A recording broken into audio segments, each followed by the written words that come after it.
ডায়াবেটিসের জন্য কত বছর হলো ঈদের দিন একটু সেমাই মুখে দেই না। ঈদ আসলেই কত কত চ্যানেলে কত ধরনের সেমাই রান্নার ভিডিও আপলোড হয়। দেখেই মনে হয় এইরকমই করে যদি একটু রান্না করে আমিও খেতে পারতাম, খুব ভালো লাগতো।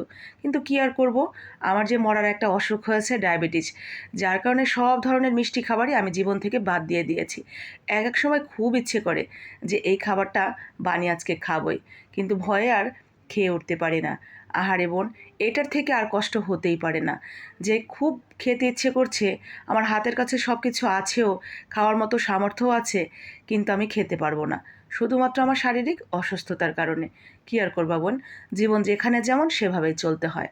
তো আমার এই বোনের মতো যদি আরও কোনো বোন থেকে থাকে বা ভাইয়ারা থেকে থাকে যাদের ডায়াবেটিসের জন্য মিষ্টি জাতীয় জিনিস একদমই খাওয়া বারণ, বা স্বাস্থ্য সচেতন ডায়েটে আছে, তারা কিন্তু চিনি, গুড় বা একদম চিনি জাতীয় জিনিস অ্যাভয়েড করে এইভাবে খেজুর দিয়ে সেমাইটা রান্না করে নিতে পারেন।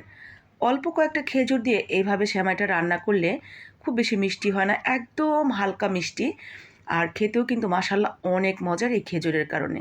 প্রথমে কি করতে হবে, কয়েকটা খেজুর নিয়ে সামান্য একটু দুধ দিয়ে এটাকে ব্লেন্ড করে নিতে হবে। এরপরে ঘি দিয়ে সেমাইটাকে একটু হালকা ভেজে আগে থেকে জাল করা গরুর দুধ অথবা পাউডার দুধ দিয়ে সেমাইটা একটু রান্না করে নিয়ে সেই খেজুরের মিশ্রণটুকু দিয়ে একটা এলাচ দিয়ে সুন্দর করে রান্না করে নিলেই হয়ে যাবে। এটা খুব বেশি মিষ্টিও না, কিন্তু খেতে মাশাআল্লাহ অনেক মজার। তো আমার ওই বোনটা আশা করি এই বছর ঈদে সেমাই খেতে পারবে। এছাড়াও যারা এই সমস্যায় ভুগছেন তারা ট্রাই করে দেখতে পারেন। আশা করি ভালো লাগবে।